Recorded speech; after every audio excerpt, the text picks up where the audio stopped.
2015 में जब मुफ्ती साहब अल्लाह मगफिरत करे उन्हें, जब उनकी बातचीत बीजेपी से चल रही थी, वो नेशनल कॉन्फ्रेंस है जिसने उस वक्त मुफ्ती साहब से कहा कि मुफ्ती साहब जिस रास्ते पे आप चलने जा रहे हो वो जम्मू कश्मीर के लिए बहुत ज्यादा खतरनाक साबित होगा, मत करिए। आपको अगर इख्तिदार चाहिए, आपको अगर वजीर आला बनना है तो बीजेपी की मदद से मत बनिए, हम आपकी मदद करेंगे और बिना किसी शर्त।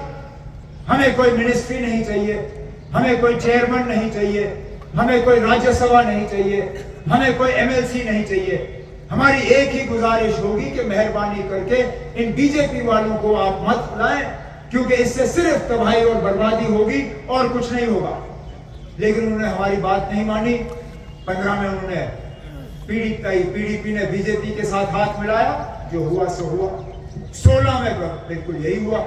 फिर 18 में जब अल्ताफ बुखारी साहब को चीफ मिनिस्टर बनाने के लिए नेशनल कॉन्फ्रेंस ने उस वक्त पीडीपी की मदद की, उस वक्त जो मेरे आज मुखालिफ उम्मीदवार मैदान में उतरा हुआ है, जो सबको मेरे खिलाफ करने की कोशिश कर रहा है, उसकी मदद करने के लिए कौन निकला?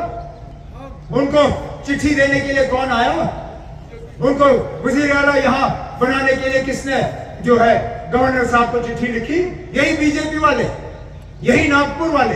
क्या वो इनकार कर सकता है कि बीजेपी का चीफ मिनिस्टरियल कैंडिडेट 2018 में यही सजाद लोन साहब थे? आज भी यही बीजेपी वाले जो हैं इसकी मदद करने के लिए निकले हुए हैं। रविंद्र रायना साहब यहां आते हैं, उनका कोई उम्मीदवार तो है नहीं मैदान में। वो आते हैं तो किस लिए आते हैं? जब तरुण चुग साहब यहां श्रीनगर आते हैं और वहां बंद कमरे में मीटिंग करते हैं, तो किसके साथ करते हैं? किसको फायदा पहुंचाने के लिए करते हैं? किसको मदद करने के लिए करते हैं? जब मरकज का खजाना खुलता है तो किसके लिए खुलता है?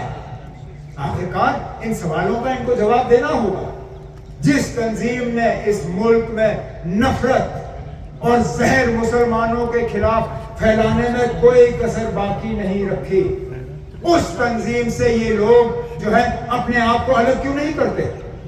क्यों नहीं ऐलान करता है कि अगर वो पार्लियामेंट का इलेक्शन जीत के जाएगा तो वो कभी भी बीजेपी की वहां पार्लियामेंट में मदद नहीं करेगा? क्यों? क्योंकि वो कर ही नहीं सकता। ये नेशनल कॉन्फ्रेंस वाले हैं जो जगह जगह ये कहते हैं कि इंशाल्लाह हम अगर जीत के यहां से गए तो हमारा एक एक लफ्ज, एक एक अल्फाज, एक एक वोट इस बीजेपी की नफरत, इस बीजेपी की जहर के खिलाफ होगा। हम अपनी शनाख्त के लिए लड़ेंगे, हम अपनी पहचान के लिए लड़ेंगे, अपने वजूद के लिए लड़ेंगे।